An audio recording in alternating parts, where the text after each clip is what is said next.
I'm Cassidy Connolly, and this is my final reflection for the Global Learning Project. So just a brief summary of my project to start off with. I worked with my friend Zain, who is from Bangladesh. I spent my first interaction talking with him about childhood and family and education over coffee. And my second interaction involved taking him to my Catholic church with me for a Mass as my guest. So I think one of the things that I've realized over the course of these interactions is that I guess I'm not as open minded as I think I am. I like to think of myself as a really religiously tolerant person, but I found that I was kind of debunking a lot of preconceived notions that I had about Islam.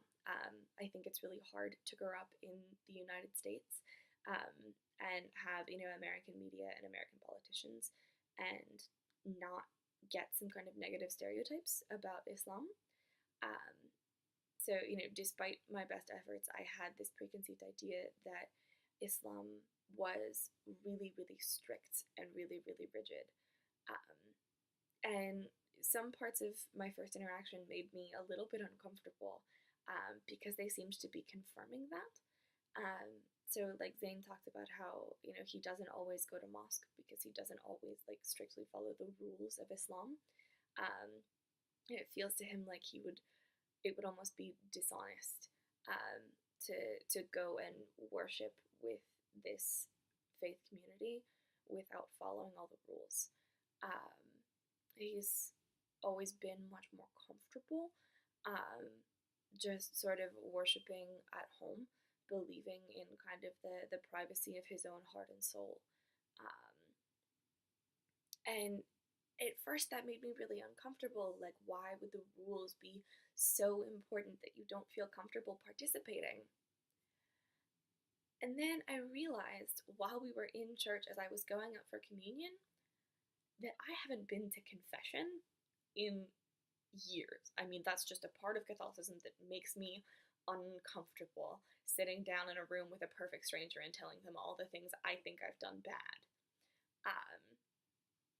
But like, I'm supposed to receive confession. I'm supposed to get my sins forgiven before I can partake of the Eucharist, which is the holiest and most important part of Catholic service. And I wondered for a little bit if that makes me a hypocrite. Does that make me a pretender? Is that somehow dishonest? So yeah, there was a lot of kind of tension and discomfort on my part. But I think the thing that I've realized most thinking about what I learned from Zain in my just speaking with him, and then what I learned from doing a lot of explaining about kind of the weirdnesses of Catholicism over the course of the Mass, is that for both of us, for a religiously educated Christian and a secularly educated Muslim, there are two sides of faith and also two sides of education. That education can be communal in school with your peers, or it can be private with your family at home, and that religion can be the same way. So that you can have, this experience that I think of as my religion, where I go and I spend time with other people who say that they believe the same things that I do.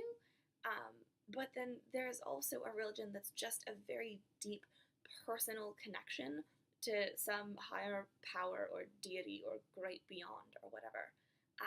And that's what Zain experiences most strongly about God.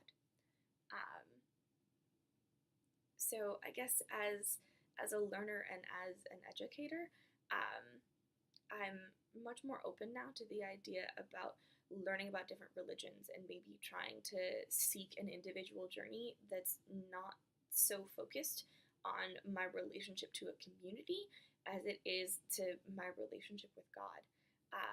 So I'd really like to spend some time with like interfaith organizations on campus and learn more about other religions so I can figure out where my personal faith fits into everything. And then as an educator, I hope I can be more open to the duality of sort of the inner journey and the outward expression. Um, I think this might not just be true about the way that people learn about God and about faith. Um, I think this can be true of how people learn about a lot of topics, and I'd like to be able to foster that growth in my students someday.